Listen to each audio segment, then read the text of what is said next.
I'm still getting used to being a host on these podcasts. I mean, I made it up myself, you know what I mean? It's mine. And yet, there's no formula yet. So I'm figuring it out, just as I'm figuring out what I'm going to be saying to you right at this very instance. I try and ask questions that need to be asked, at least in my mind. But these podcasts are unrehearsed. I like to be surprised by what people tell me, and on this occasion, Emma Jacket-Simpson, yes, that's actually her name, she told me that the jacket actually means something, or is pronounced a little bit differently, like Jacket or something like that. I think she may even tell me during the interview, I can't remember.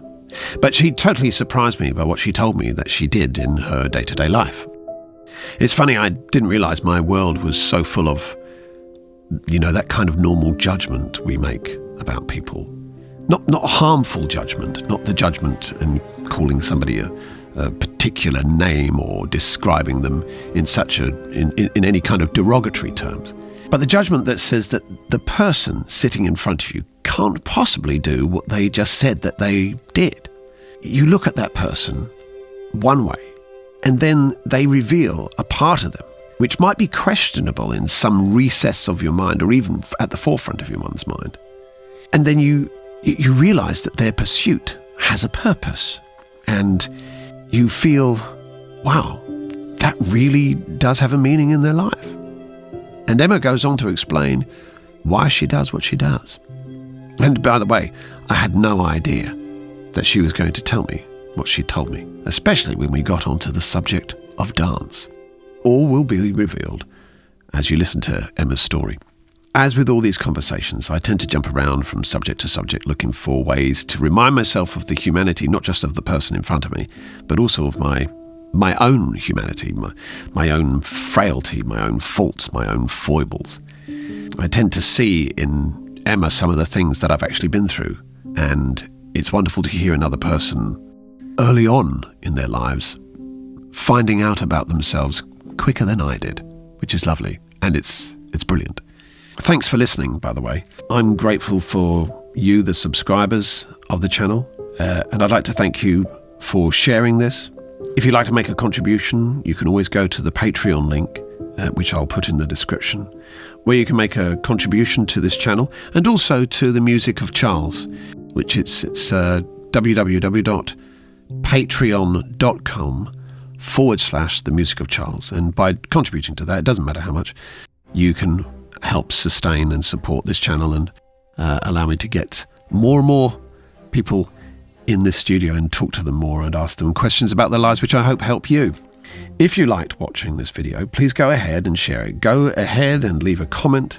As always, be respectful and constructive with anybody with whom you're conversing. Thank you once again, and I hope you enjoy these conversations. Here is Emma Jacket-Simpson. Is that right? I think we ought to cheers. Yes. Cheers. Thank you for inviting me. It's all right. Right, and what the hell are we doing here?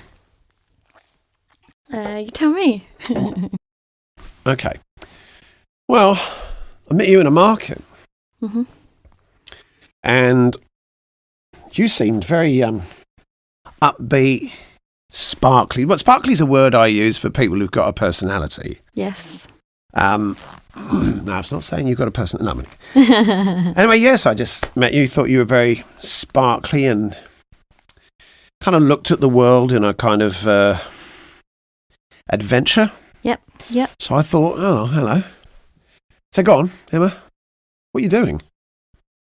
In life or? Wide. Tell me the good stuff. What's the good stuff? I decided to move away from home about 5 years ago. It's coming up to 5 years. I wanted my life to go in a very different direction than what it was. And I was excited for a new chapter.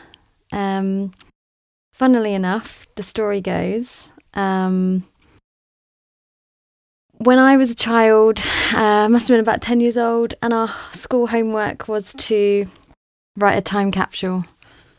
And in the time capsule, we put our dreams and hopes and goals and, as much as you can at 10 years old. Yeah. Things like, finish school, learn to drive, that kind of thing, all the typical stuff. And what was really interesting is we were told to kind of bury it in the back garden and then, dig it up whenever. It was like a bit of lost treasure, if you like. And I actually forgot about it.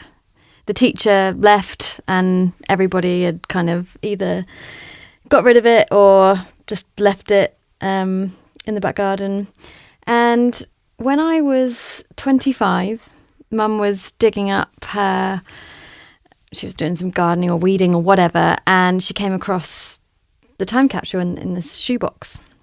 And she just came into the kitchen, sort of saying, what is this? She didn't open it. I think she'd thought it was the guinea pig. So she got me to open it. And what was really interesting all is... the bones. Yeah. Was the guinea pig. No, it was the guinea pig. So in this box was a list of all the things that I wanted to achieve and, and things like, finish school, learn to drive, get married, have kids, all of that jazz, as you do when you're 10 years old. And but what was really interesting, the first thing on that list was move to New Zealand. Huh. Yeah. And my mum is still trying to figure out where I got New Zealand from, because, at 10 years old, you don't really learn about the other side of the world at that age. Not really. And we're trying to rack our brains to think of a time when New Zealand was brought up. And the next door neighbour actually used to show us slideshows of their trips away to Australia and New Zealand, and that's where it came from. Oh. When I was from a young age. So I must have 5, picked 6, up 7, something like that. Right. Yeah. So that was the dream, and I bought my ticket that day. In your time capsule, what else was there? There were things like, I think one of them was be a doctor. Another one was, buy a house, all of that kind of stuff. Which is actually, it brings me to a really interesting point, because I think growing up in the UK, you have a very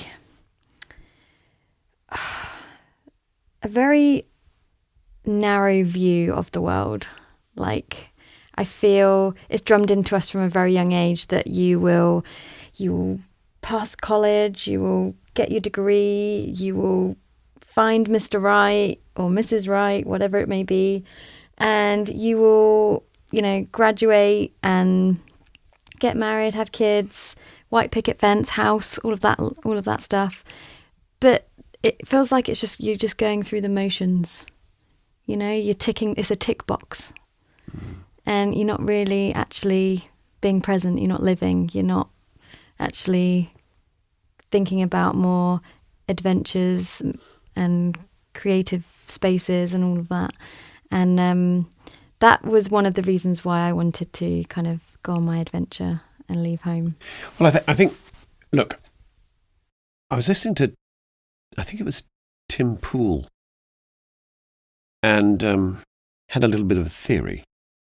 And the theory was this, and of course, this could offend loads of people, that education doesn't really matter. You see, I know plenty of people. I remember working in a telesales department 22 years ago, and this chap, his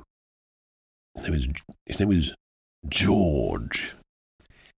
He'd been to Eton, got a degree, and he was making calls, not using his degree. Wow. And there are a number of people who have degrees and everything who don't use them. But I don't think that's a failure of them, so to speak, nor do I think it's a failure of the education. I think it's a little bit of the failure of the gene pool. And the only reason why I say that is there's some people who live life with passion.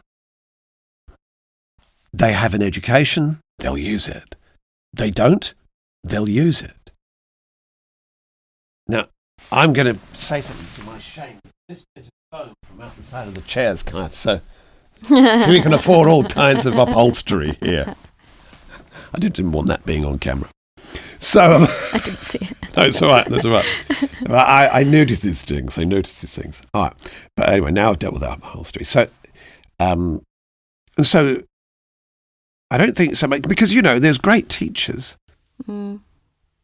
Some of us really love the subjects we study. And we might actually do something with them. But I think most of the entrepreneurs I know, like the people who have been in business themselves, are minorly educated. They maybe done an apprentice in being a plumber or electrician. They didn't have a degree at all.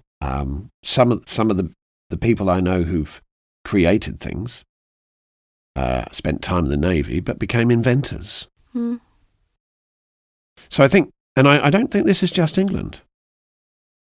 I think you'll find it here. Yeah. Definitely find it in America. I think it's a Western problem. Yeah. A Western psychotic or psychosis, if you like. Yeah. Yeah. I think we've been educated out of creativity. I don't think it exists in our curriculum, in our schooling, in our education. That is the words of Ken Robinson. Yes. Fantastic guy. Yeah. Died. He's died. I think he died either last year or the year before. Oh, really? Yeah. What was it? Do you know?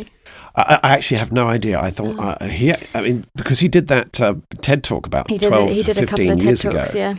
And I remember him talking about this idea that in Japan, dance and singing and everything are just as valued as maths and English and stuff like that. But I dare...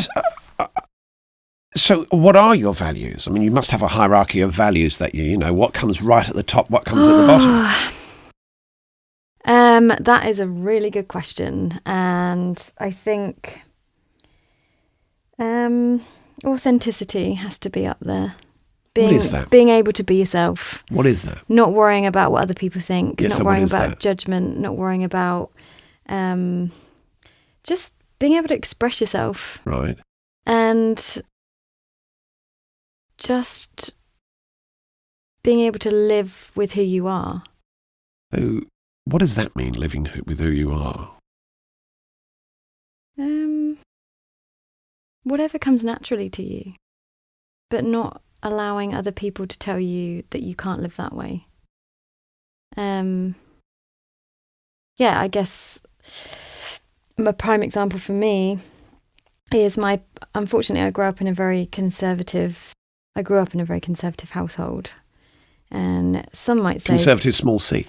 Yeah, but I think there were elements of it being quite Victorian, quite strict, quite rigid. Couldn't talk at the dinner table, that kind of thing. Right. Kids were seen and not heard. That sort of. Well, I can't get away with my kids not saying fuck at the dinner table. But I just wasn't allowed to have an opinion. I wasn't allowed to speak up. I wasn't allowed to have a voice for anything. It was very much suppressed. And that was very damaging to me. Because it just meant that I was always too scared to kind of have an opinion on anything, even during my schooling. Right. Because I was so used to being put down or being told that my opinion didn't really matter, that I just stayed quiet, really. And I'm not a quiet person. I'm not shy. I don't think of myself as introvert. And yet I've become that. Well, I did become, I'm coming out of the other side of it now. But what was really interesting is that I stayed very, very quiet at school, all the way up until I just felt like a bit more comfortable in my own skin, perhaps. When I had social groups and I picked my friends well, and they made me feel like I could be something and be myself around them. So that was easier. But growing up, I remember my dad, I think I was wanting to be part of one of the protests. It was something, I can't remember what it was to do with. It was Save the blue gay whale. It was something to do with animal rights or something like that. Yeah. And I think it was when I had played with being vegan, actually. Right. And I played with it. Yeah. 7 months of being a vegan. I was six months. Oh, well done. Yeah. Yeah. This is whale blower. Chardonnay whale blower. But yeah, it just meant that the time I wanted to protest, my dad basically said, you're far too opinionated.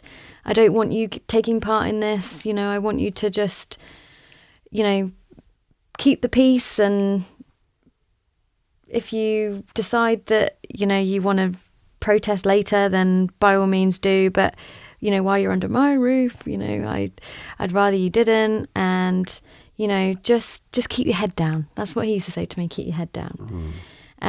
He was letting his fear speak. I'm starting to recognise that now. I think it was his insecurity projecting onto me that he was worried for me, because he doesn't speak up about things.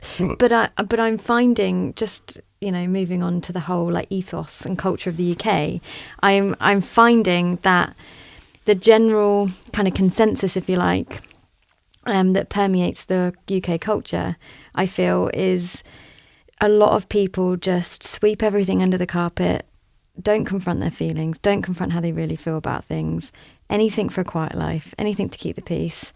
Don't speak up because you don't want to upset things. And I think the royal family was really where it started. And I think, the Queen can't make any comment on anything. She can't pass comments on any laws or any, not really. It's kind of like the unspoken word that she can't. But I think from that, and having watched The Crown, watched the series, they had to just stick to protocol, yeah. And they were told what to say and what to do and where to be and how to be. And I just feel like that culture is still very present in the UK. And it's so damaging, because it means that you just can't be who you want to be. So how did you break free? Because it takes more than a country move to break free. Yeah, you're absolutely right. Because there's bound to be plenty of people in the UK who speak their mind. Yeah. I think I'm generalising when I say that. Of course you are, but we have to, don't we? We're not talking about where... we're talking about your...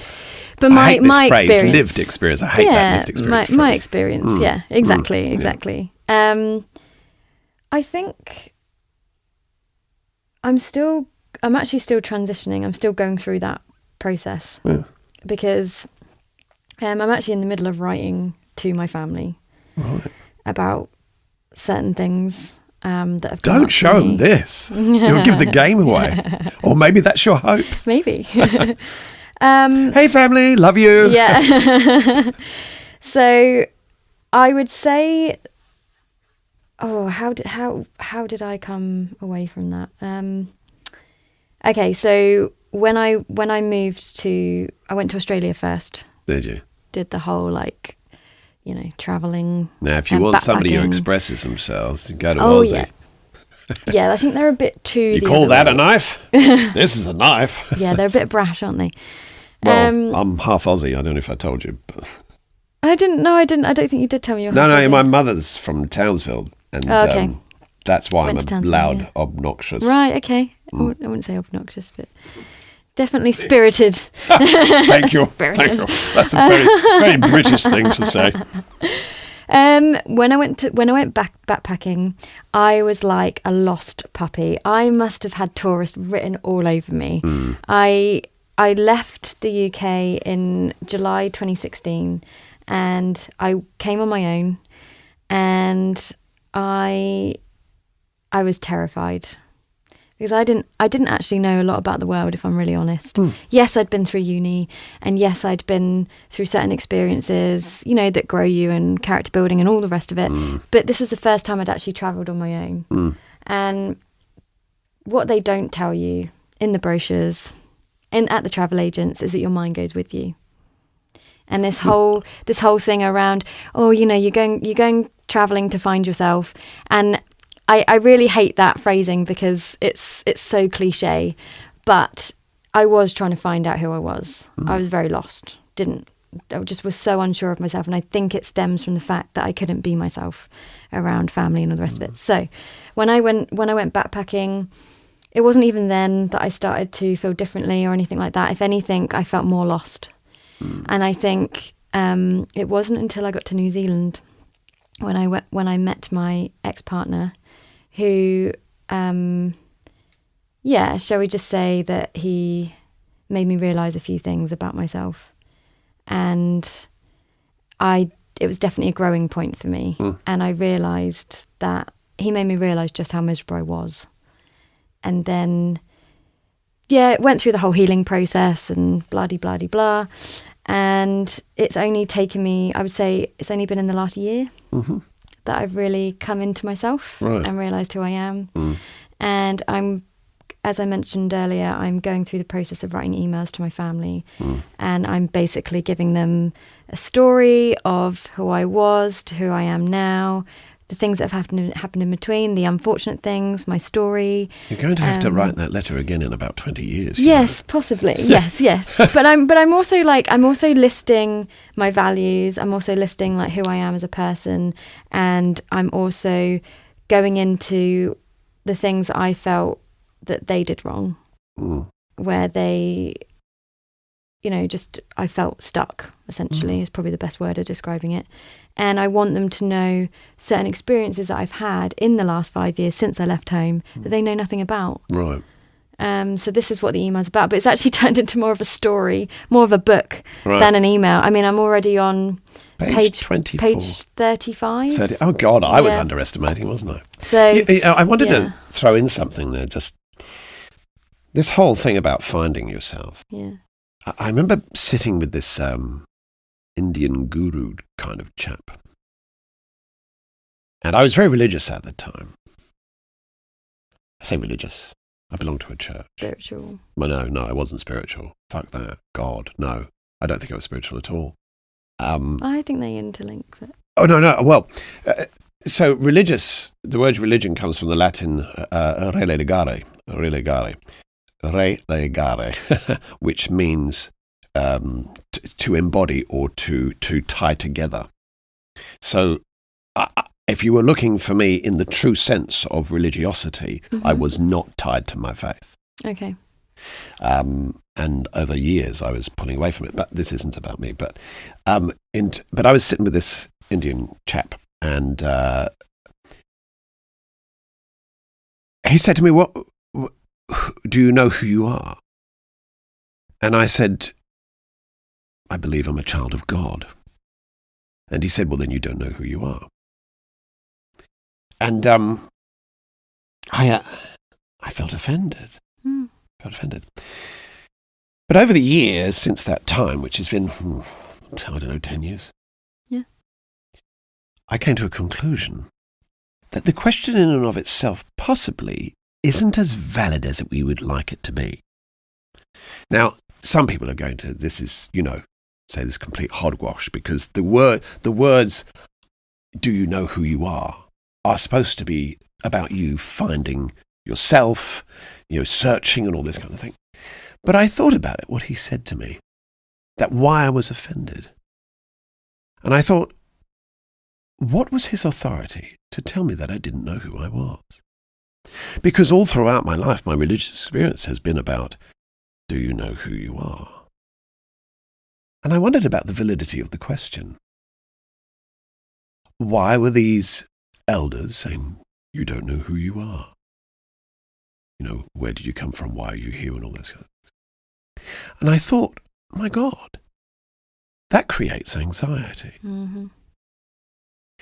And I thought, my golly, what if the question many thousands of years ago was created, or it evolved out of something, just so authority could be, or somebody might be subservient to an idea that would then keep them questioning all the time and coming back all the time.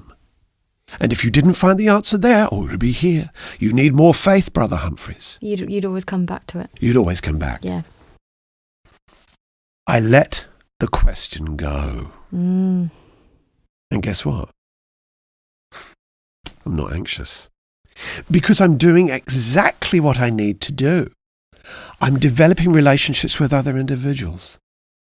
Instead of searching anxiously engaged in a search for something that always avoids you, suddenly you go, wait a minute. It was here all along. I'm here all along. What am I doing? Well, I never thought of it like that. That's really and I'm not saying that that's the history. It's just simply a hypothesis. Yeah. That what if we have spent our life purely in the anxiety of a future goal? Chasing after that question. Yeah. And never seeming any kind of remotely answered at all. Because in the sadness we dwell. Because we know then in the sadness, in that melancholy, we will find the depths. But no, fuck it. Now, that doesn't belittle your search. What it does do is it says to you, okay, the question you have is... The question changes. Yeah, the question changes. And the question changes to more about purpose and meaning. Yeah, meaning. And so and I love what Jordan Peterson said. He said that everything you do matters. Now, if everything you do matters, then in the thing that you most cherish, your hierarchy of values, you'll say, okay, well, what was the most important thing? Oh, it was New Zealand. Well, that was the highest value in that list. And you did it. And now, because you did that, you had another set of values open up to you. It wasn't because you found yourself. You just literally said, okay, there's a value, I'll head for that. Because you valued it. It gave me meaning. Yeah.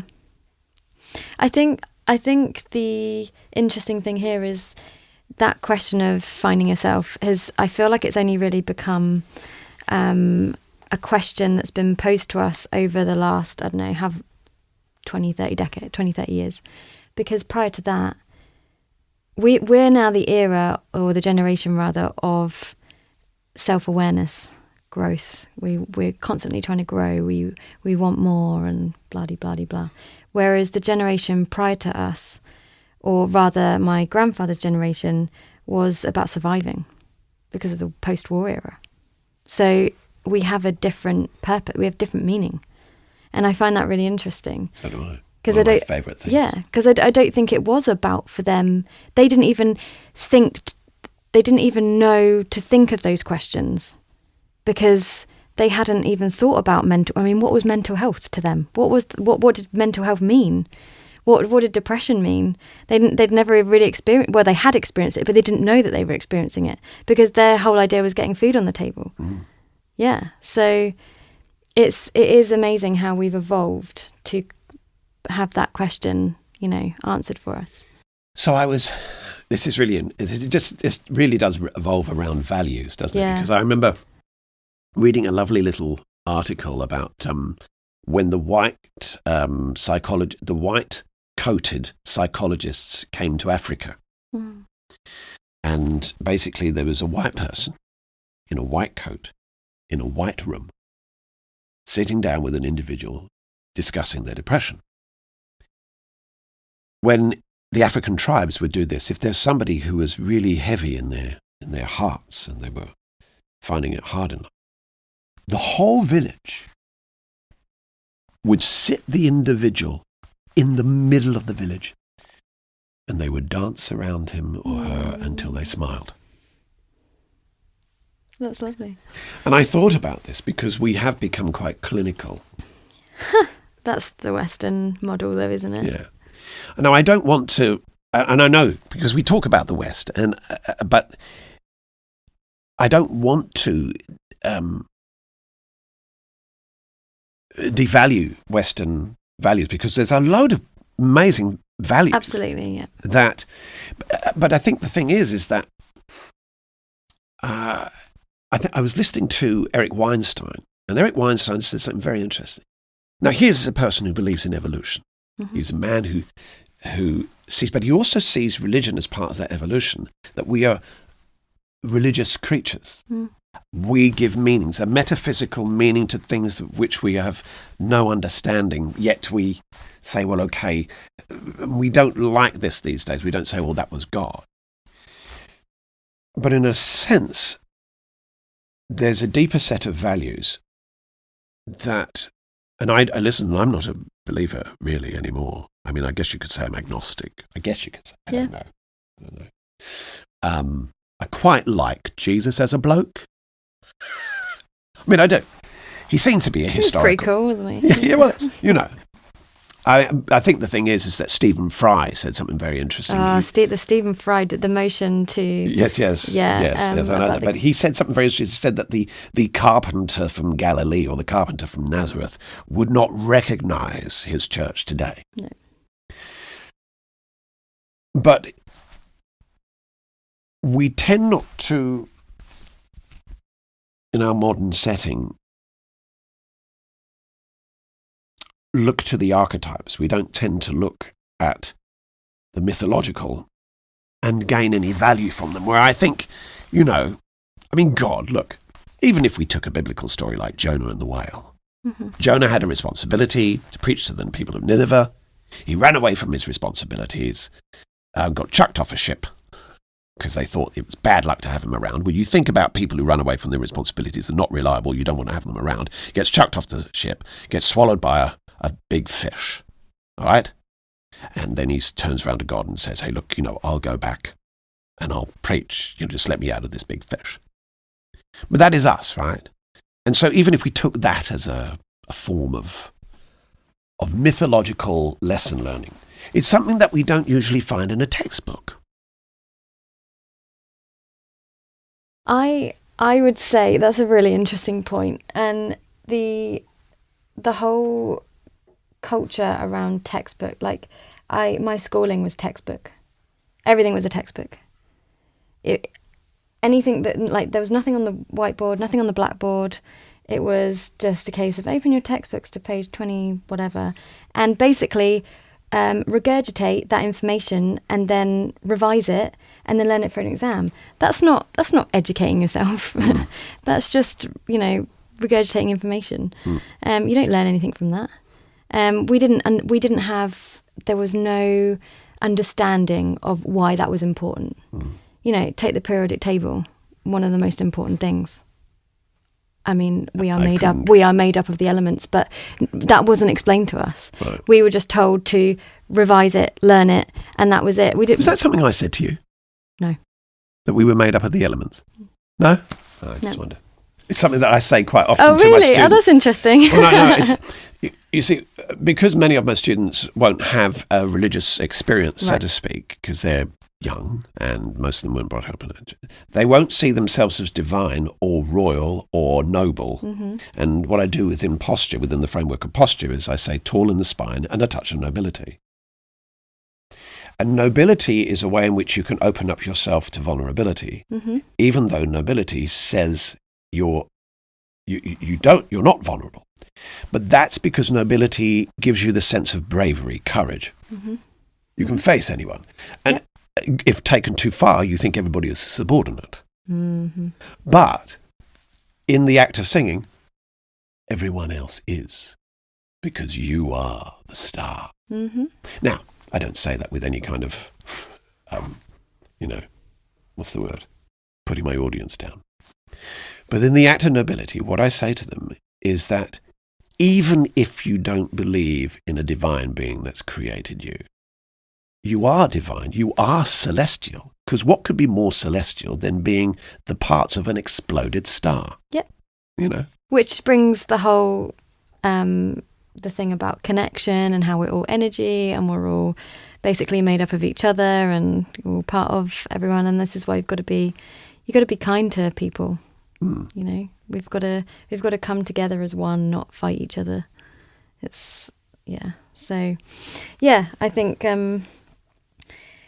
the textbook world, you're right, there are some positives to Western culture and the UK culture. Yeah, I do recognise that. But I do feel like the education system, and again, it's not on them solely either, but I do feel like they let me down. Right. Because I was literally brought up to revise a load of text and not really think for myself. There was no critical thinking, which is what Ken Robinson touches on. Well, that's true. But I joined a church whereby I didn't critically think either. It took me 30 odd years. Well, yeah, I mean, and I feel I'm starting my journey of critical thinking now, which is actually where I think I developed a little bit of a stutter because of the way my schooling was. In so much I wouldn't have said anything. Yeah. So I developed Tourette's. Fuck. But no, I think not being able to think for yourself, not being able to speak your mind, no element of creativity in the classroom or anything like that, where it was okay to fail. It was okay to, try again, pick it up, try again. There was none of that. We were brought up to be perfectionists, school and home. Right. So it meant that I was always too afraid to try something. God, because I was so worried about failing. Wow. So I didn't bother. No. Hey. So I didn't know that in actual fact I was an academic. And my mother, who was an incredible academic, she said to me at the age of 15 and a half, round about that, she said, "Don't stay on at school, son. I don't think it'd be good for you. I think you just probably fail." Now, my mother was brilliant. She was all about gusto and get this done, yes done, very encouraging. But in that one moment, she didn't think that education would be any good for me. Now, I think she was right. She could have worded it differently. But her anxiety was that I would fail. You see, and that would destroy me. Whereas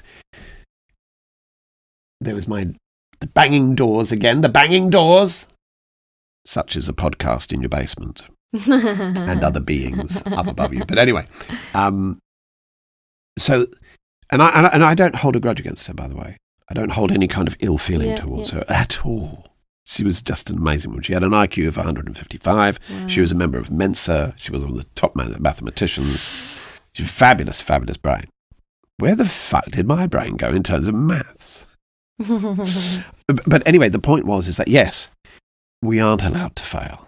And there is an absolutist ideal, when in actual fact, the old Edison story is that they said, you failed 14,999 times to create a light bulb. And Edison turned around and said, "No, I've just learned how not to make a light bulb 14,999 times." Yeah, I like that. Yeah. Yeah, so it was very damaging. So, and I think this is partly why I struggled. I did struggle at school. School was hard. Still came out with B's and C's. That was fine. My headmaster told me that I was never going to amount to anything, and I should probably not. Because I came from a broken home and parents divorced and everything, and I should probably not bother with college. But I actually got all the way to the end of university. I made it through university. I did sociology and criminology, and fascinating subject. And I'm really, really glad that I did it, and I'm glad that I followed through with my dad's. He wanted me to do the academic subjects, and that's fair enough. Because my dream was to be a dancer. That was what I really wanted to do. There you are. Why aren't you dancing? I do dance now. Yeah. Really? Yeah. Okay. What? I never knew that about you. So what dance do you do? I do it for a hobby. Salsa? I've done a little bit of salsa. Ballet. I've done a bit of salsa. I've done a bit of street dance, hip hop. But I'm doing burlesque dancing. Yeah. Really? Yes. Where are you performing? Fringe Bar. Really? Yeah, it's great. It's great fun. I've only been doing it for I'll bring the girlfriend along. Yeah. Oh, you should. It's a great night. It's great fun. Really? Yeah. But I'm going to be honest with you. I've never been to a burlesque place at all. Definitely come along. I think it's not what you think. It's more about empowerment and there's just this sense of being free and you're liberated. You're just able to be yourself on stage. It's not a strip club. No, Right. Not at all. Yeah, just when Not you say at the all. word liberated, I get worried. No, it's don't get me wrong. The whole point of burlesque is that you're revealing at the end of the day. So you're dancing to reveal, but. Right. So I've got this little you don't have to be. You don't manly have to perversion smile coming over my face. Of course, but no, you don't actually have to show anything. Right. You just have to show. Well, you have to show something in the respect of like revealing, like taking items of clothes off. But it doesn't necessarily have to reveal body parts. We're not talking about strip poker. No. But no, Dad wanted me to do the academic subjects. Sorry, for a moment I thought Dad really wanted me to be doing burlesque. But I wanted to be on the stage. I wanted to be in the West End. I wanted to be on stage. I wanted to be in the theatre. But the trouble was, and I do see his point, like it's a hard industry, right? If you can't sing and you can't act, and to be honest, I hadn't had the experience of singing or acting. It was just the dancing side of it. He was like, "You're just never going to make it," and I don't even mean that in a horrible way. I don't want that for you. I don't want you to go through that. So he very much encouraged the academic subjects, which is fine. I did understand his reasoning for that. So anyway, I did make it through to university. Stop that thought one moment. Yeah.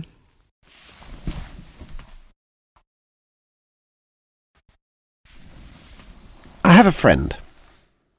I've known him for 30 years. 35. His name's Daryl. Do you know the Juilliard School of Music in New York?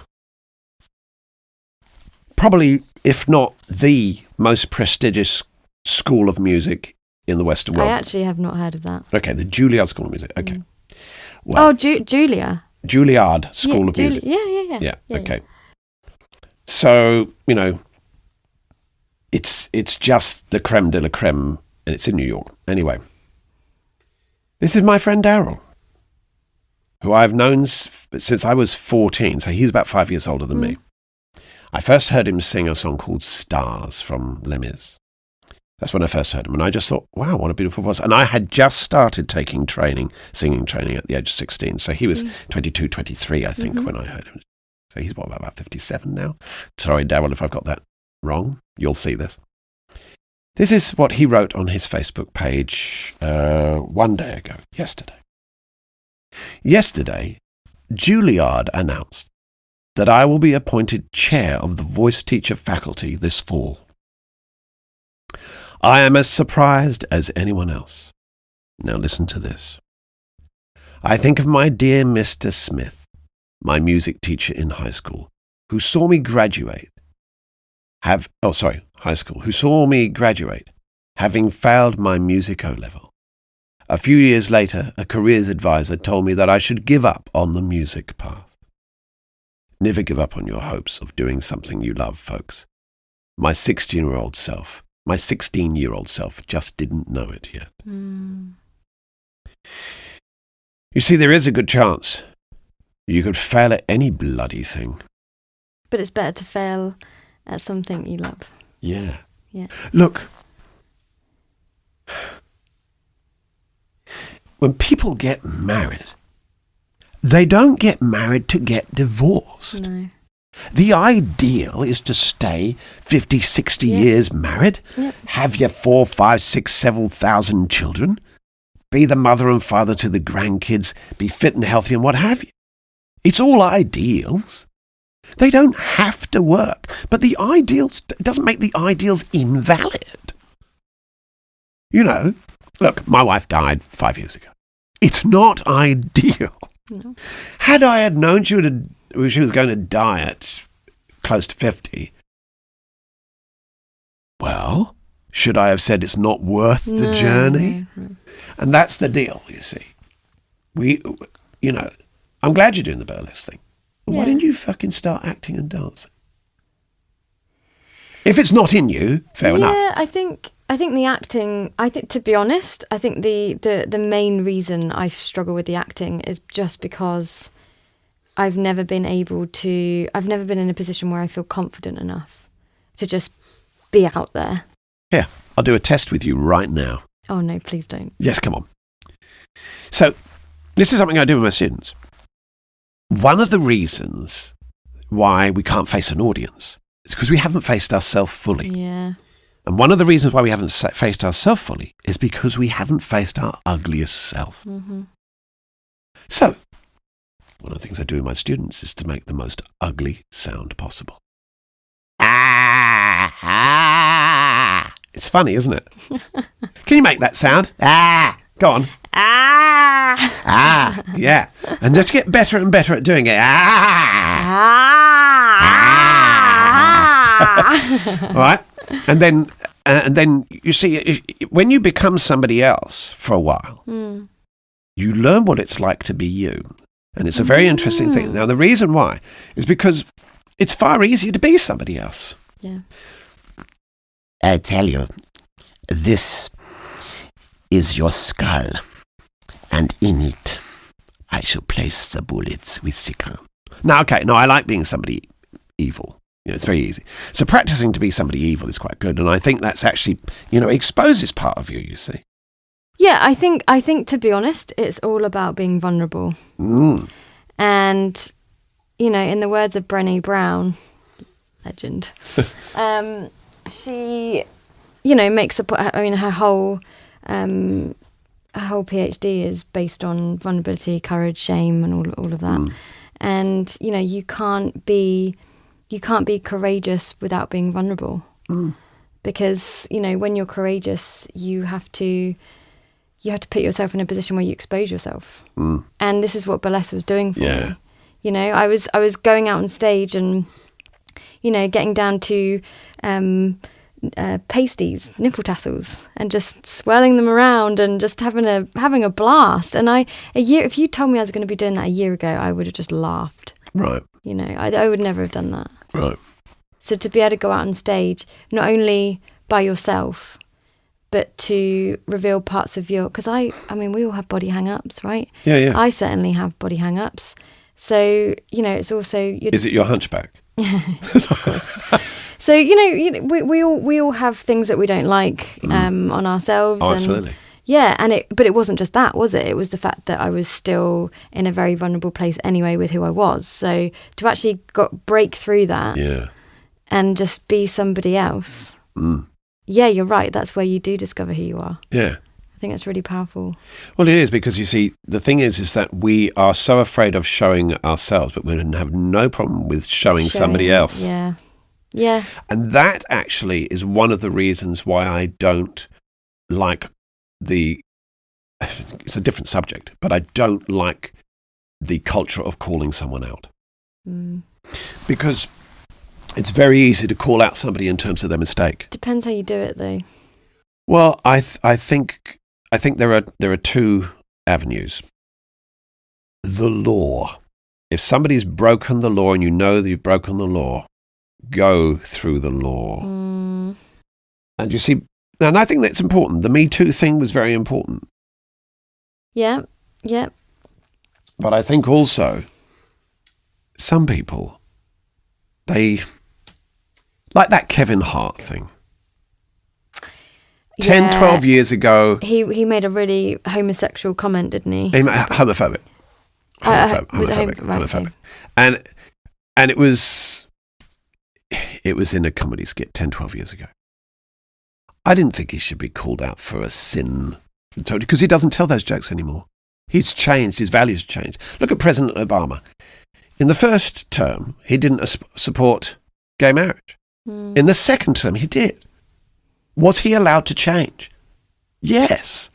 Yeah, but that's interesting, because it depends, when Ken Robinson talks about calling someone out on their mistakes, I think he was talking there about how about the whole failing and oh God, yes, not being able to fail, and actually that brings into the whole creativity element.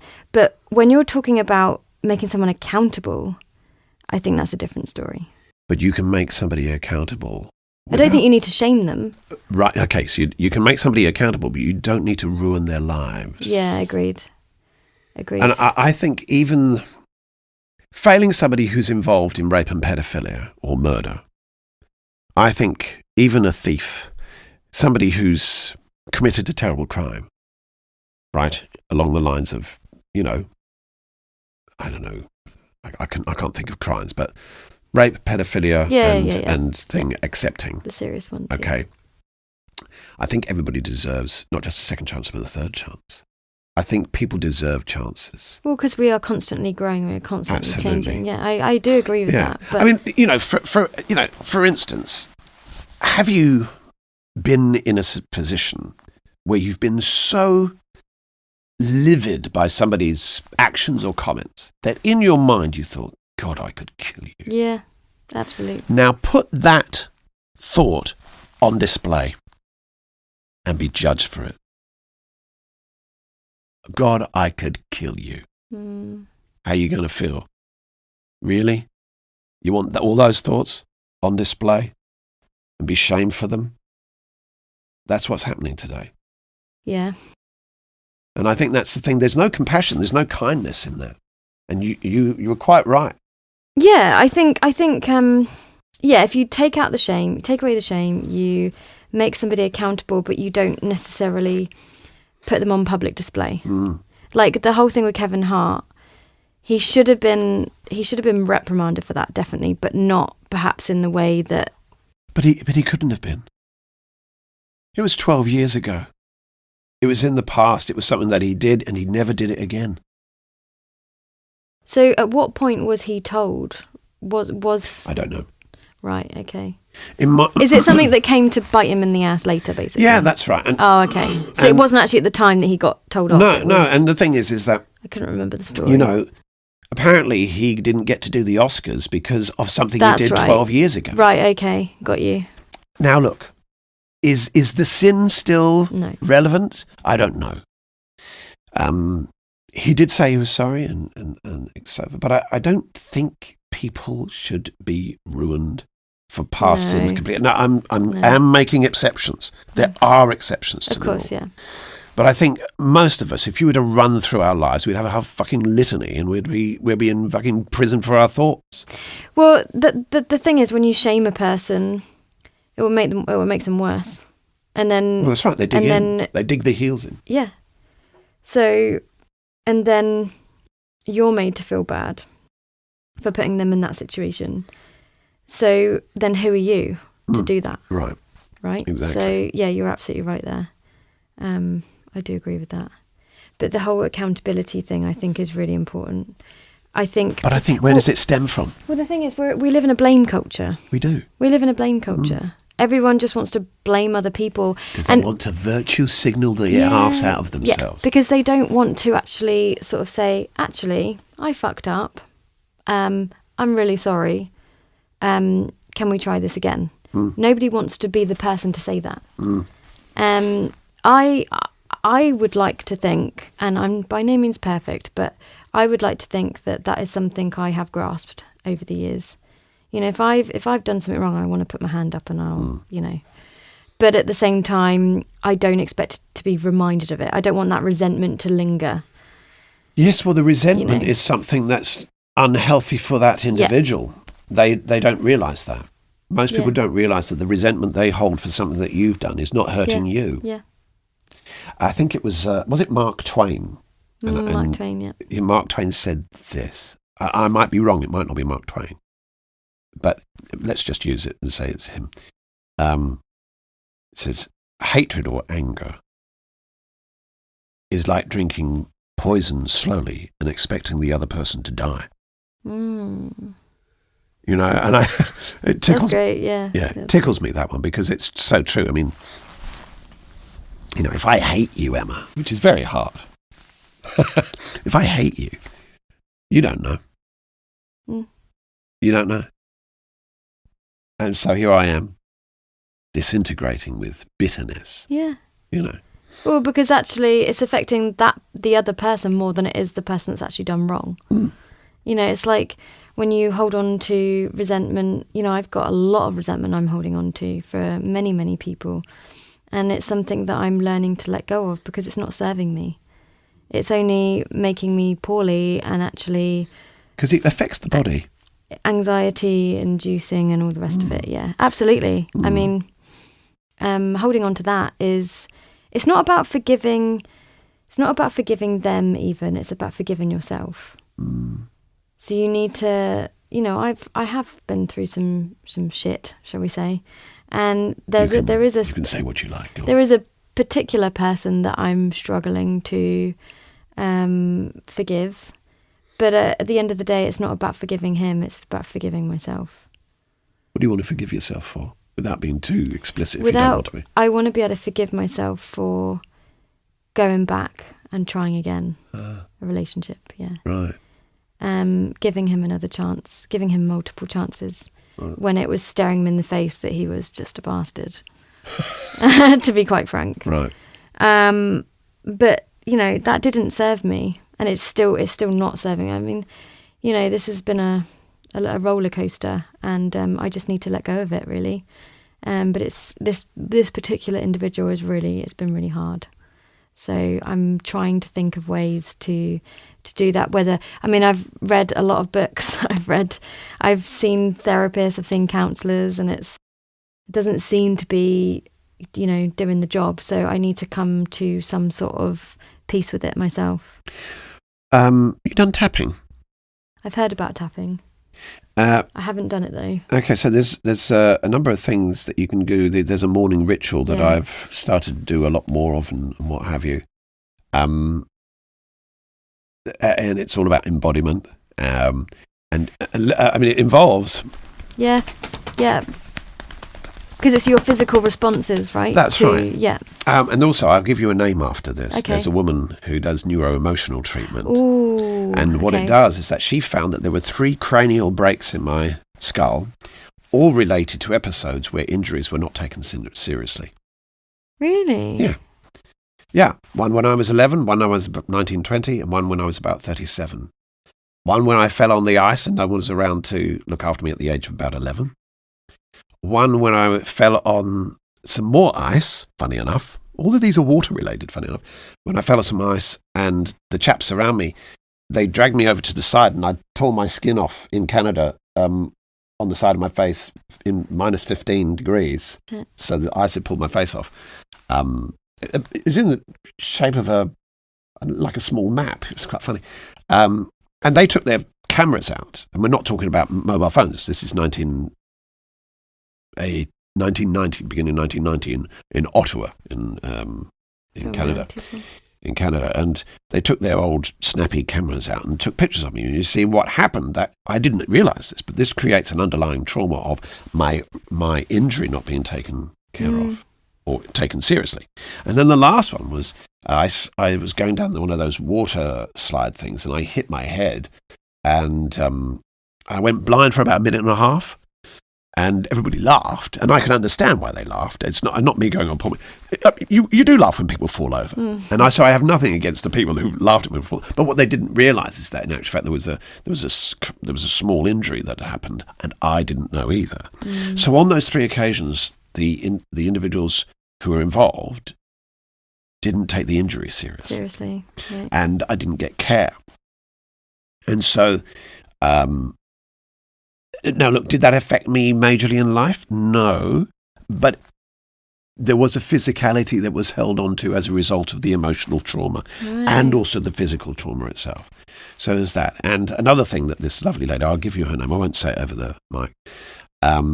Another thing she found was that doctors for years had said, you get emotional and you can't breathe, you then get allergies, you get depressed and you can't breathe. What she did, she put my finger in here. It was really weird, and asked me to push. And then she did a bit of manipulation and found out I had a muscle spasm just outside of my nose, and I've been breathing pretty well ever since. My goodness. Yeah. So there are people who have answers to things. She's a kinesiologist, chiropractor, like I said, neuro-emotional treatment, and very lovely as well. Okay. Tall, tower-like woman, and spindly. Lovely. I'll give you her name and details afterwards. Yeah. You go and see. She's in Newtown. Okay. Where were we going? In your body. Yeah, I do have physical responses to trauma. My counsellor did think that I'd gone through PTSD. Right. Just from the Shell shock. Yeah, trauma. It was all part of this trauma bonding and this whole unhealthy attachment that I had to him, and all the rest of it. But my physical responses, my hair fell out. It used to be really thick and lovely, and now I've got very thin hair, which is a bit sad. But that's stress related. Yeah, that's definitely stress related. But I had never had anxiety until I met this person, and now it's definitely getting better. It's definitely easing off. But I used to have panic attacks, like clockwork, at 3 a.m. in the morning. Really? Yeah, just anxiety driven, and that is, I would say, they are my kind of physical responses to pain and heartbreak, if you like. So that's been really tough. But yeah, I'd say in the last year I've really worked on that, and I've really picked myself up, and read a lot of books and tried to socialise with friends, and done all the right things, seen counsellors and all the rest of it. So I think I just need to make sure that I'm looking after it and I'm keeping an eye on it. It's just having that awareness and noticing. Like, for example, I was on the bus the other day, and I was heading to a place I'd never been before in Karori, and I had to get off at the mall. And I asked the bus driver if he could just let me know when I was at the mall. And I wasn't overly confident that he would tell me, because he seemed very sleep deprived, to be honest. And I wasn't convinced. So I kept track of the bus routes on Google and tracked it. But what's really annoying about that road, that main stretch, is that most of the bus stop names are the same. They just have other road names underneath, right, but they're really hard to see.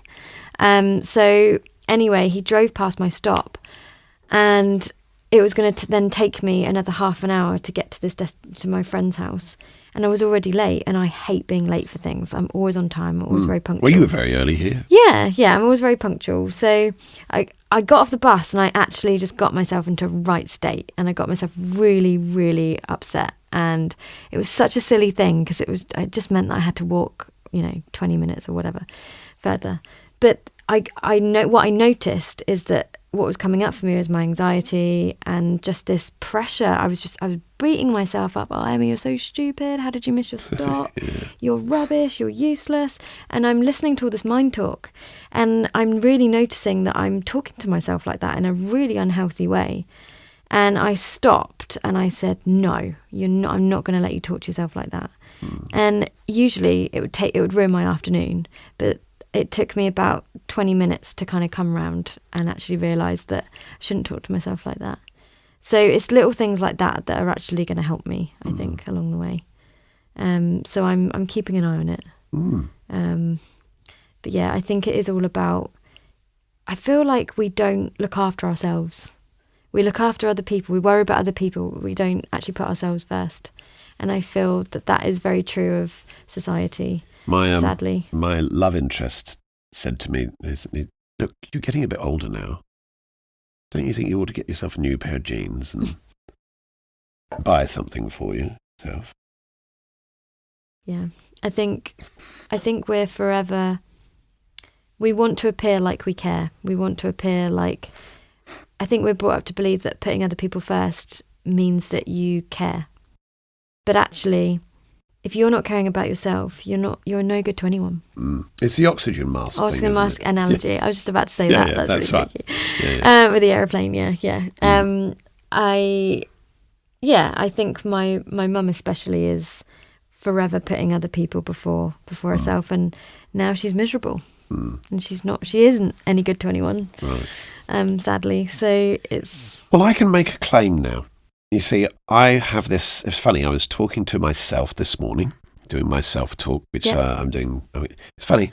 It brings me on to another subject, but I was talking to myself this morning, and I asked myself the question, who is the most important person in this family? And I said me. And I wasn't saying me because my children aren't loved or anything. Yeah. but because I need to be the most important in terms of providing. Providing. And also, for all intents and purposes, with all my instabilities that have been, I am the most stable person that they have. Yeah. The only stable, so to speak. Yeah. And I'm getting more and more. It was quite funny. I was listening to Joe Rogan, and he was talking about, I think he was talking to Mike Tyson. This was over a year ago. And Joe Rogan was talking about, I might be getting these subjects all confused, but I think he was talking about Prince and George Michael. And Prince died at 57 and George Michael died at 54. Mm-hmm. And Mike Tyson's, I think, about 53, 54, maybe a bit older, 55. And I remember, and Joe Rogan said, he's 53. He said, man, I'm only just starting to work life out. I've only, like in the past 5-6 years, I'm only just really starting to see, yeah, here's the answers. And our lives, if I could tell anybody anything, if I could say anything, that most of what you're looking at right now is complete distraction. Yeah. Be it mobile phones, the likes you've got on the phone, the hearts and whatever.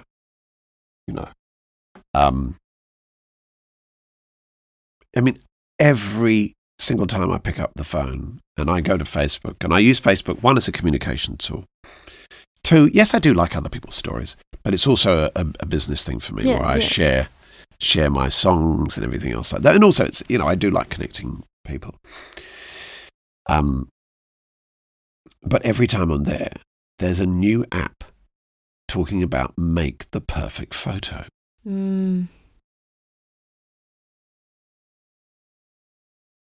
That annoys the fuck out. Yeah. Yeah, anything for the gram. Yeah, that's right. Yeah, that's what it's about, That's what it's become about. It's not... We're only seeing what people want you to see. We're not actually seeing what's going on in the background. You see this perfect photo of this family looking all happy and smiles and everything, but actually, you don't know what's going behind that. Yeah, Desiree Turner, who's been on this podcast, she said something that I thought was brilliant, and she said, don't let somebody else's show reel don't let somebody else's show reel be the standard for your behind the scenes. So and I'm not sure if that's the perfect quote. Yeah, I get what you're saying. Yeah, but you argue with your partner, you've kicked the dog and kissed the cat, actually the phrase is you've kicked the wife and kissed the dog. That's what it is, That's how behind the scenes. We don't show that. No, we don't show the hard stuff. We don't show the hard times. We only show what we want people to see. This idyllic life that doesn't actually exist. Yeah. And funny enough, though, we're very good at showing other people's worst bits. We're very good at it. Yeah.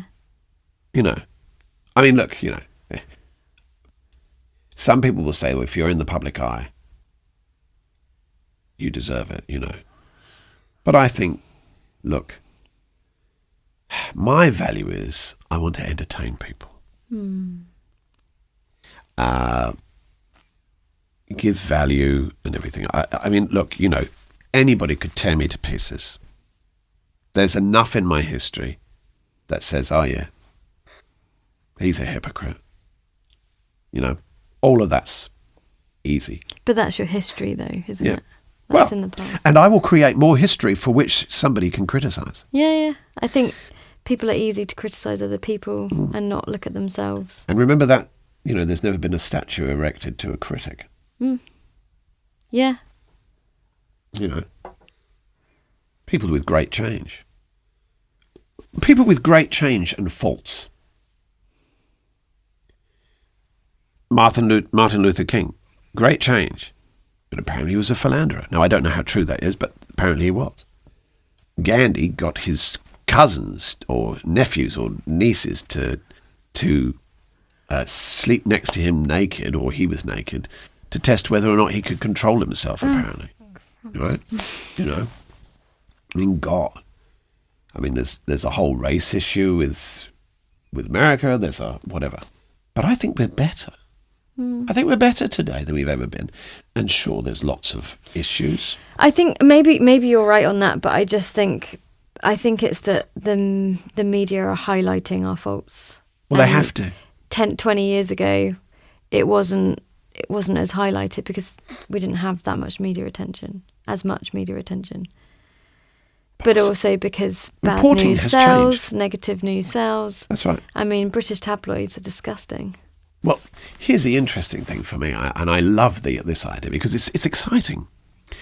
If we understood evolutionary biology, we understand that the heightened awareness we have of negative emotion or negative issues is the eyes that clap hold of danger. Mm-hmm. And so what we do is we go, all right, there's a beast that could eat me. Okay, so we do the same thing with news. We did the same thing in the 1980s with children who had been abducted.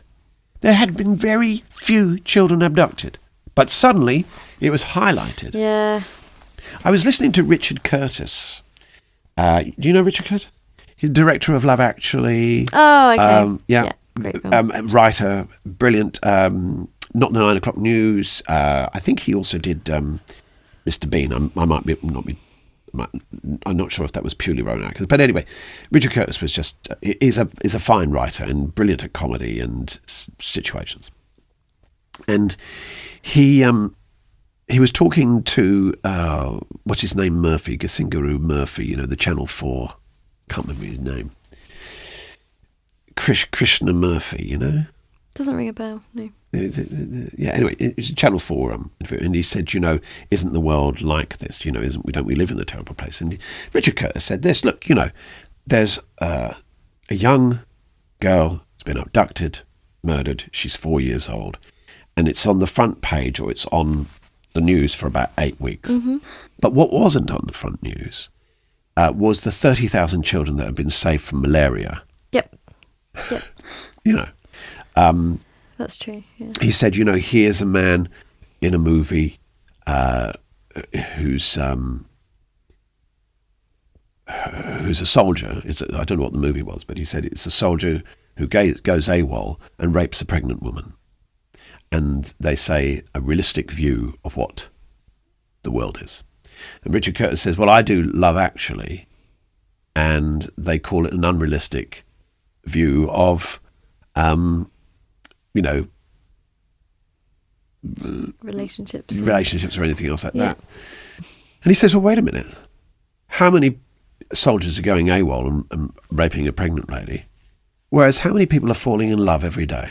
Mm. And when you hear those words and you go, well, actually, logically, you take that apart, is absolutely right. Yeah. I had a bit of a slap on the wrist today, just for myself, or yesterday. There was a question asked, would you want a passport or a certificate saying that you've been vaccinated, right, for the COVID thing? And I thought, it sounds like a bit of a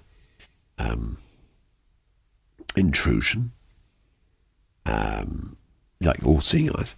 But in actual fact, we've done it for years. Mm. There are some countries you can't go into unless you're vaccinated. Mm. Right? Mm. You got to have, malaria, typhoid, and those kind of things. So so I just thought, of course, because it makes sense, right? So, I had to rethink that idea because the negative news sells. It kind of that's true, locking down my freedoms. No, and I am somebody who's sensitive for freedoms as well. I don't like the idea. Freedom's very important to me. Mm-hmm. Very important. Freedom's very important to you. Yes. With your nipple tassels. Free. Yeah. No, I can definitely relate. Listen, tell me something. Were you trained in the dance? Not. Or did you just roll up and go, by the way, I'd like to do this? I did just roll up. I'm not trained. And yet you do think you have a flair because of the hip hop and stuff. And what have you. I do have a natural flair. I mean, for example, I went to a naturist retreat last weekend. I do some very crazy, wacky things sometimes, and I was for somebody who's saying that she you know. Like you are on the voyage of self-discovery, aren't you? Yeah, exactly. So I've never done that. Yeah, woke, if you like. So I went to this naturist retreat with a group of friends, and it was Saturday night, and I was actually really exhausted. I'd had a really long week, overworked, not had enough sleep or whatever, and I said to my friend Adi, I'm actually done. Like, I don't think I want to party tonight. I'm just gonna just chill here and probably go to bed. And this was like 9 o'clock, a bit grandma-esque, if you like. Yeah. And she really encouraged me to come and hang out. We just had this massive dance hall, and the DJ deck set up, and we had a bar and everything. We had everything to hand. And she handed me a hula hoop, and she said, off you go. And I said, I'm terrible at the hoop. And she said, I bet you're not. And I said, no, I bet I am. 4 hours later, and I was still hula hooping. And I was going in different directions, walking with it, circles, trying to do certain tricks. And no, right. I wasn't actually. I had tassels. Hadn't quite got that far. Hadn't quite got that far. But the question you asked about the whole, was I trained to dance? My point here is that after I'd done the hula hoop, there was other music that came on and some great tracks or whatever, and I just became this. It's like something inside me just unleashed, and I was just dancing for another 2 hours that evening, and I didn't need to be, stick to a set of choreography or have a certain song. I just went for it. And This is where I do feel like if I had been trained, I really do feel like it would have been something. So, yeah. I am gutted that I missed out on that opportunity. I'm not sure if you... But then again... What's in your future?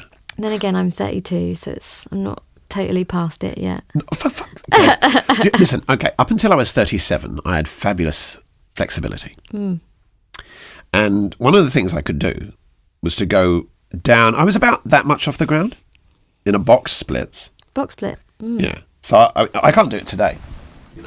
I'm just barely can do it. And barely can hold my legs apart. And there used to be a game, and we used to you cut the top of the cereal box off and just pick it up with your mouth. Yeah. I've done you know that? I've done that, yeah. Okay, and then you cut it down and everybody goes around. And this one also gets... Right, so I always won. Yeah. I always won because I got right down and I would hold my legs. You have your hands behind your back. Hold my legs, right, in the box splits. Yeah. In the box splits. And win. Well, that flexibility went because I'd only been teaching for about 5 years and I only had about 8 students. And so I wouldn't be sitting at the piano very long. Yeah. And then over the years, and the past, 14 years, I started to sit at the piano a lot more, and I didn't keep limber. And so I stiffened up. So literally 7 days ago, I started my journey on the splits. Really? So I started to do yoga. I'm doing this, I'm going to this. See, I'm going down like this, and I'm... you see, it's a bit of flexibility, yeah. Yeah. But careful, your shoe. But that's what I'm doing. I'm 52 in August, so you're not past it. Yeah. 32. God. I think the whole age thing and there being a pressure for you to have achieved so much by a certain age, and I'm going to live to 103. I'll tell you a little story. 103. Well, very precise. Well, yes. So, look, what I figured is most people think, wow, this is a bit of it's not a complex story, but it has different elements to it. So, the psychology of life has been a story that we hear this repeated lot of words. Life is short. Okay. Say it differently. Life is long. Just say it differently. Why? Why is life short? What makes life short? Yeah. I mean, what makes life short, I think, is drudgery. And actually, it makes life long, but it does nothing stimulating. Well, you're not living, are you? No, there's not living. No. And I met this woman literally at the end of last year. And she said, I'm planning on living 105. And I said, that's amazing. I'm planning on living 103. And I met this other woman who said, oh, yes, I'm living right into my hundreds. So I finally found these people that were thinking, okay, I'm going to live long. You're manifesting them. And prior to that, I went to see a strategist, a man who was a clinical psychologist, only for one session. And he says, when are you going to die? I said, well, I'm going to live until I'm 103. He says, have you got the date? And then he gave me the date. He called it the date of termination. His choice to die. And so I said, well, I'll die on my birthday, 22nd of August, 2072. 103 years old. So I actually have 51 and a half years left on this earth. Whereas other people are thinking, oh, I might last another bit longer. No, I'm going to fucking do the splits. I'm going to get more wine. Can I get more wine? You don't need me, do you? I'm all right, thank you. Driving and all that. I'm going to do the splits. I'm going to carry on singing. There was a teacher by the name of Cornelius Reed. I think he died at the age of 90 or 92. He taught his students right up until the age of 90, 2 weeks before he died. Wow. My teacher, Mark Hayden, he taught his students 3 weeks before he died. 3 or 4 weeks. At the age of 82. Now, he had a fall, unfortunately. So, I'm going to continue to teach. And whilst this voice can do what it do, I will teach more. And I will get people... So people just stop. And look, don't get me wrong. I can do this because I'm in a very privileged situation. I live in a very free country. I live in the West. Yeah. Nobody's oppressing me, really. Nobody's telling me what to wear. Nobody's telling me where I can go. Yeah. Nobody's telling me whom I can love. No one's telling me... I mean, they tell me how much tax I need to pay, which I could argue with. Yeah, I think that freedom really does depend on where you are in the world, unfortunately. It does. Which is sad, but... Well, our economy is the same.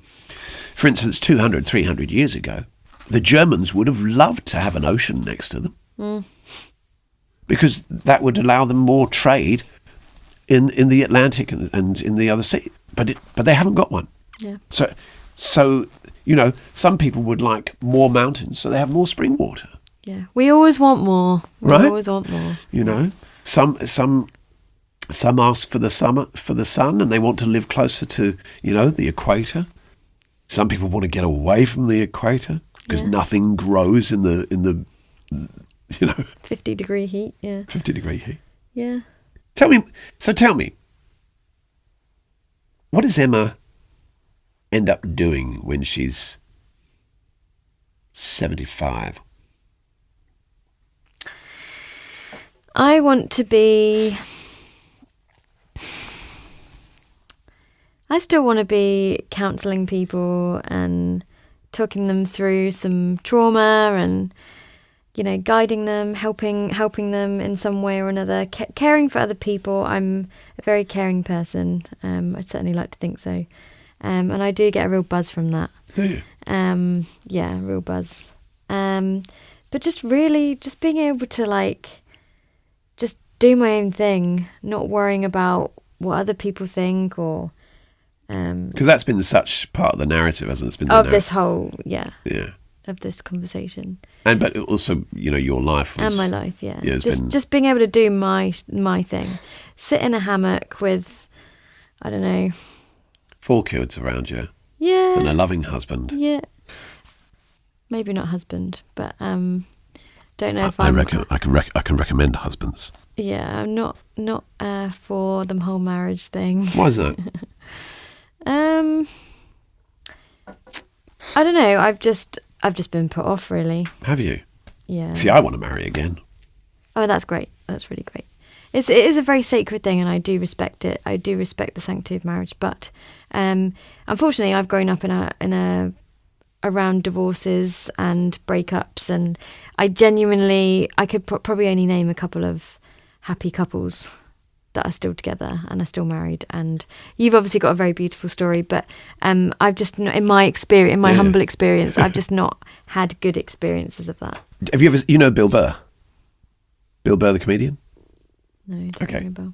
Okay, so Bill Burr, he says, why in the hell are people getting married? He says, look, 70% of marriages fail. Mm-hmm. So what? Okay, so here you go. You're going to parachute, but 70% of the parachutes don't work. Oh, yeah, I'm going to use that one. All right, so, I mean, that's what he said, like 70% of marriages fail, so why do you still do it? And he said that before he was married. And then he got married, and now he's on his second child, and he's 51.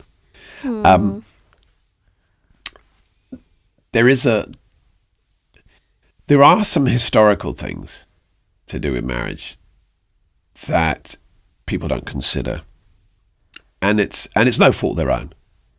We've painted a very poor picture of marriage. Yeah, I think so. Yeah. And I was listening to Ken Samuels, who's an image consultant, funny enough, and he was. And it's quite interesting that the people who are getting married are the very wealthy. And one of the things that we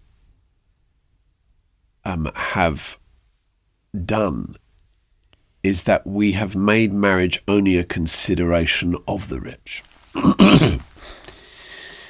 And yet, we've told the poor and the middle class that they have to fall in love. Mm. Thousands, if not hundreds of years ago, not that long ago, marriages were made on the basis of 2 things. Money. In a way, can you provide, this would be a woman, can you provide a security and a strength in legacy for me? I want to be kept relatively well and safe. Mm-hmm.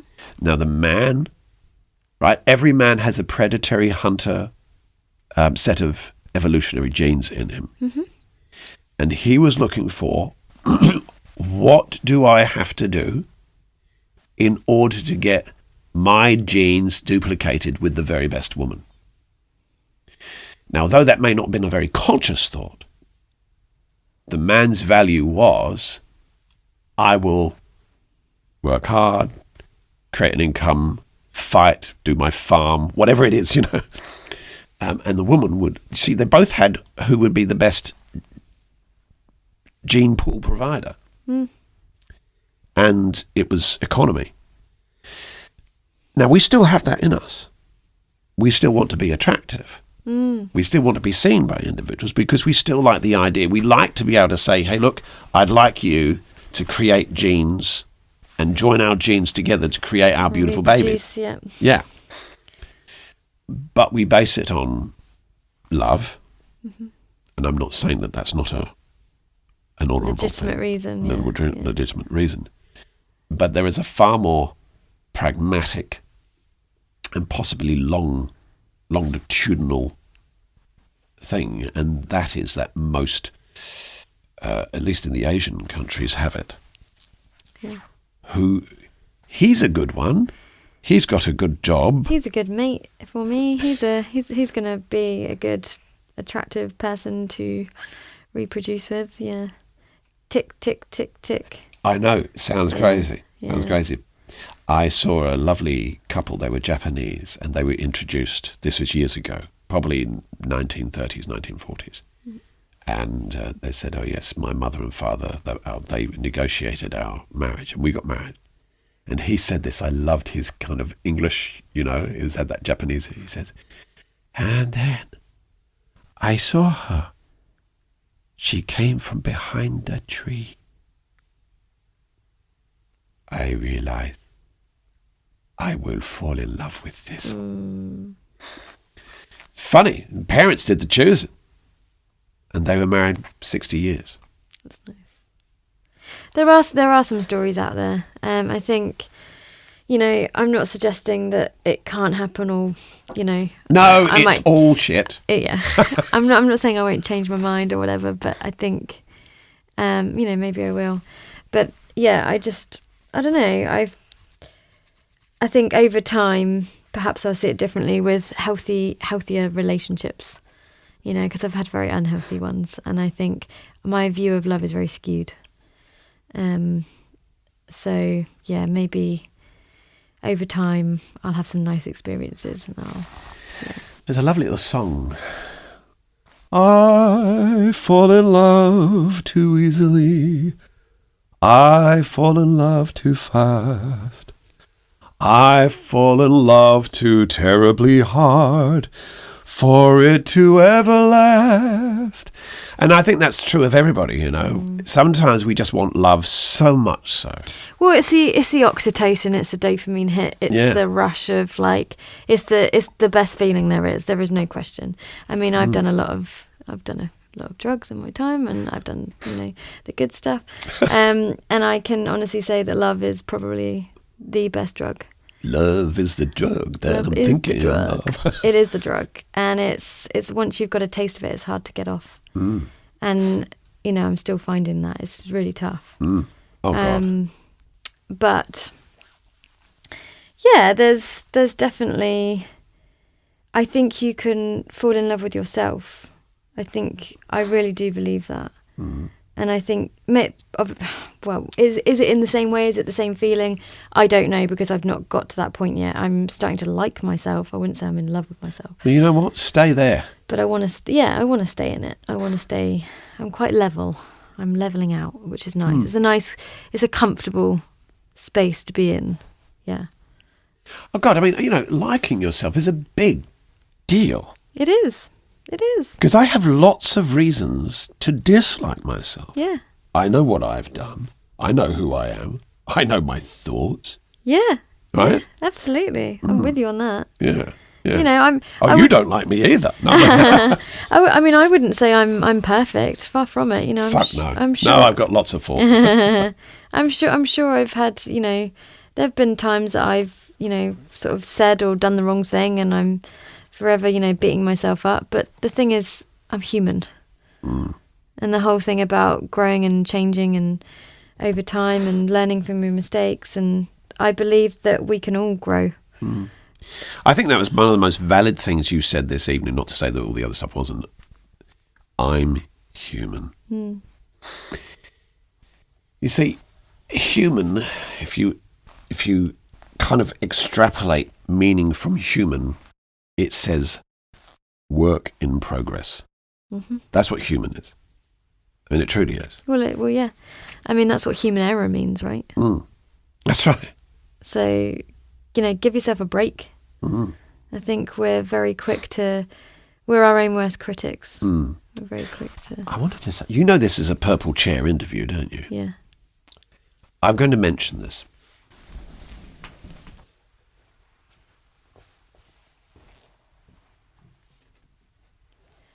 So I have some very good friends. Oh, wow. I'll place that there. That's great. So everybody... I'll place that there. I have some very good friends, Ganesh and Lindy, and they went up I can't remember where it was, but anyway, it's not far from Turangi, I don't think. And they met this woman. Her name is Shelley Riddle, and this picture was done, this painting that she did, it was done in 2008. And I don't know the full story, but one day I'm going to get hold of Shelley.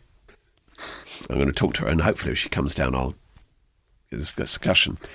But they thought of me when they saw this purple chair. I've not actually shared this with anybody at all. It's the first time I've shared this. But if you notice the purple chair, it's skewed. Yeah.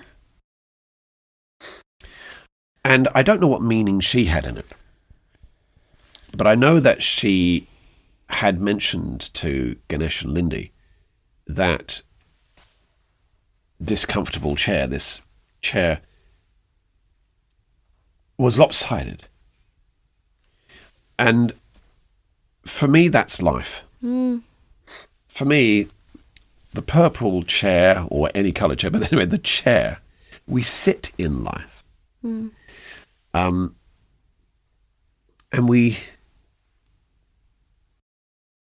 but the chair that we sit in is warped. We are warped. We are flawed. Yeah, but we have to adjust the cushion. Yeah. And there was a guy called Arch Turvey in the UK, and he said something brilliantly from a pulpit. Funny enough, he was a minister. And he said these words, and it stuck with me for years. And he said, "You've heard the phrase, 'You've made your bed, now lie in it.'" You've made your bed, now lie in it. He said, well, what person in making their bed, having the discomfort, wouldn't get out and remake the bugger? And I think that's the thing. We get caught up in phrases, we get caught up in ideologies, we get caught up in thought processes, whatever it is, that trap us to believe that the discomfort is where we need to be and should be. Now, I'm not knocking trauma. I'm not knocking discomfort in terms of growth. But if you've made issues in your life, or life is uncomfortable, why would you not put it right? Why would you not? Yes, that's right. Why would you not try? Yeah. And fail at it. Yeah. And that was which is what I consider brings us full circle to marriage. Yeah. If you've made a fuck up of it. Yeah. But you got to keep trying. You got to keep trying. That's for sure. Yeah. Emma. Lovely speaking to you. It's been great. Thanks for having me. Yeah. We'll do this again because I want to measure life. Yeah. It might be 6 months, might be a year, whatever it is. Yeah. And I know we're keeping contact. Yeah, for sure. But I also want to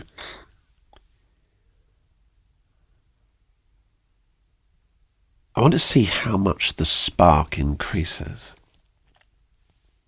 And I think I said this to you, my goal is to do as much good as quickly as I can with as many people as I can.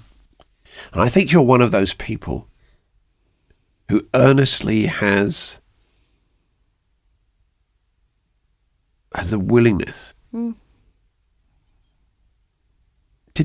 you just want to make life better. Definitely. Absolutely. And I think sometimes if you're a little bit like me, which I think you are in part,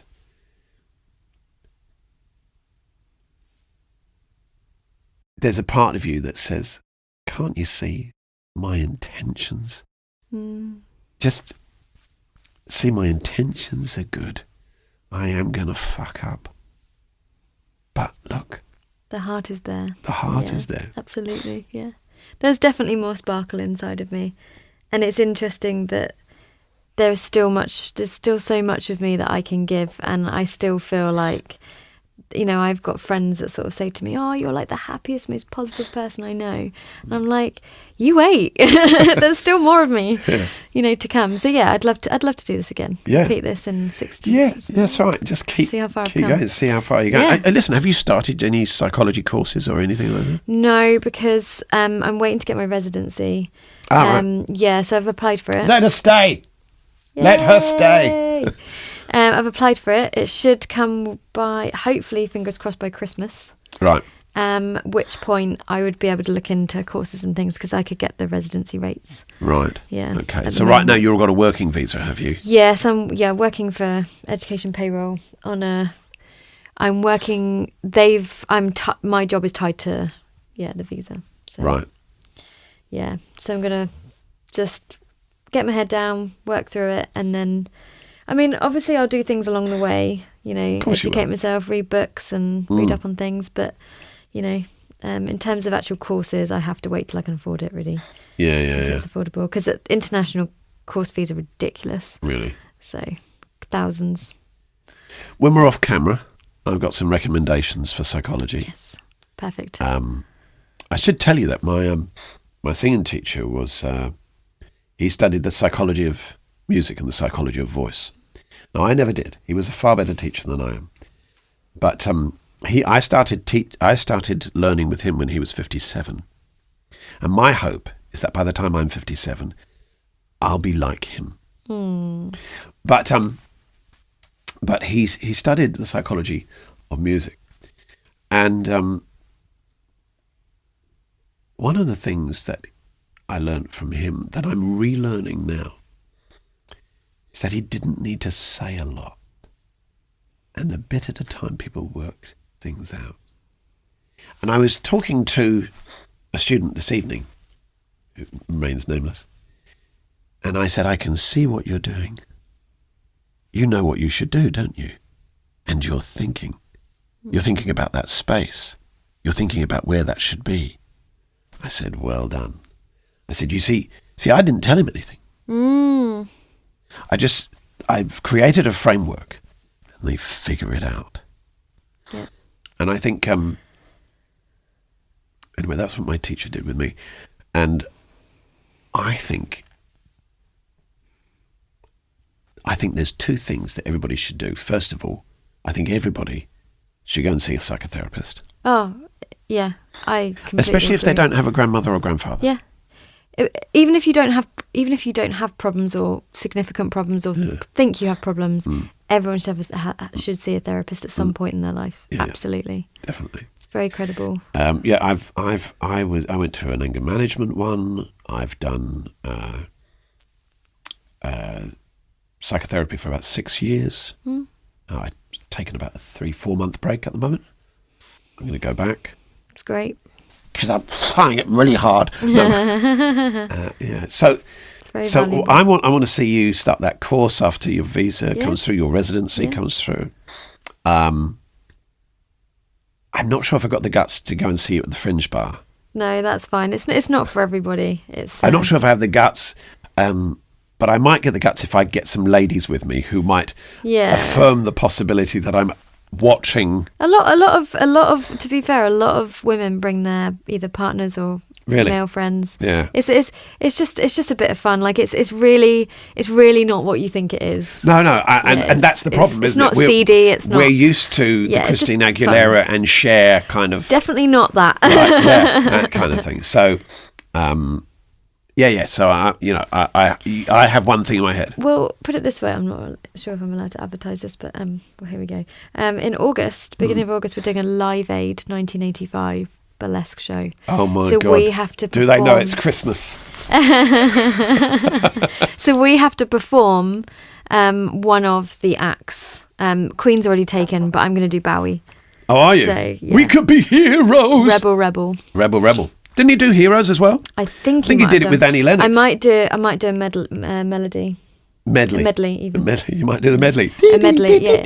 I might do a medley and like do a mashup of like some of the songs. You mash up. I think he did do Heroes actually. Yeah, I think he did it with Annie Lennox. Annie Lennox. Okay. He might have done the Philadelphia show as well then, because Annie Lennox was Philadelphia, I think. Oh, was she? Yeah, and I think really, because we're splitting the show into two. We're doing London, Wembley, and then we're doing Philadelphia, because they did it in UK and America. Well, I know. I was watching it all bloody day. Ah, that's great. I was watching it all day on my TV. That's awesome. So I'm going to do Bowie. Yeah. I think. He was a revolutionary. I think he was a revolutionary, and the thing is that I think Bowie. Here's the thing that I've learned from people like Bowie, and actually Russell Brand. Love him. I tell you why I like Russell Brand. Not so much for what he says, even though he's able to create discourse. Yeah. Transformation. Yeah, that's why I like. I have a lot of respect for him. because, and it isn't because of him that I wanted to go on a transformation. My transformation happened. No, my transformation didn't happen. My beginnings of transformation happened about 12 years ago, but it was the beginnings. I didn't realise that I'd need to transform so much, Right. and I still need to. But I think what he does is his life affirms the need for transformation, the transcendent. Right. And he does a lot of that meditation, doesn't he? Yeah. Yeah. And I think, and I am aware that I'm not sure that he knows even where the answers lie. But I used to be part of a church whereby I was ideologically possessed. So, and that's what I had not against, that's the wrong word. That's what I saw in a lot of vegans and people who do paleo and stuff like that. But vegans especially, funny enough, animal rights activists. But also I see it politically, like people worship. Mm-hmm. I see people who are possessed of an idea. Yeah.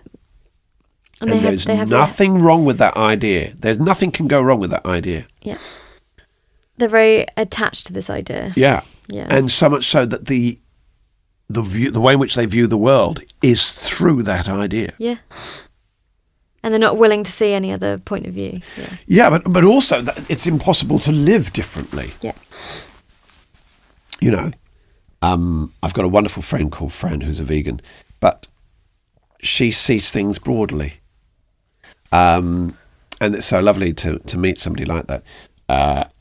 I've met lots of people now who aren't ideologically possessed. They're not possessed of one idea that then is an overarching value system. Mm-hmm. It's not a lens through which they see everything. Right, okay.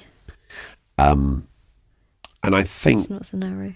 Huh? It's not so narrow. Not so narrow, yeah. They see it. So anyway, the reason why I was bringing that up is because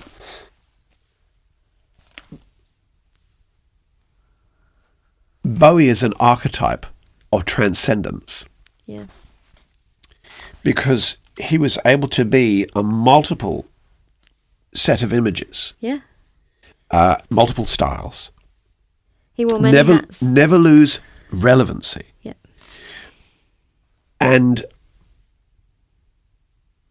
in a way, you have to somehow have a level of forgiveness for yourself and openness to be able to say, well, this is a place I haven't trod before. Mm-hmm. I'm going to walk here. And so it's in that middle ground that I think we find some peace. It's the idea that, well, I'm neither left nor right. Yeah? I'm a whole of something. Yeah. And we find that we're most potent when we can transcend the extremes, you know. So, yes, I will see you in August. Yeah, I think it would be a really good show, especially to celebrate. And I think all the proceeds are going to a children's charity in Africa, which is really nice. So yeah, it's a good cause, and like we like to get different people coming through the door. Oh yeah, you know, not just the same faces. It's and it's a variety show. It's not just burlesque. I think there's some drag in there. I think there's some circus performers. Why haven't they asked me? I'll be done. Emma, look, it's so lovely having you. Been great. Yeah, thank you. Thank you so much, and come back again. And yeah, let's carry on talking. And yeah, I've had a great time. Yeah, I was really nervous, but I've really had a great time. Oh God, you know, a little bit of Chardonnay, and you're Takes anybody's. the edge off. Yeah. That's right. Thanks. Stay there. I'll be. Okay. Just enjoy that wine and. What wine is it? Just a Chardonnay from.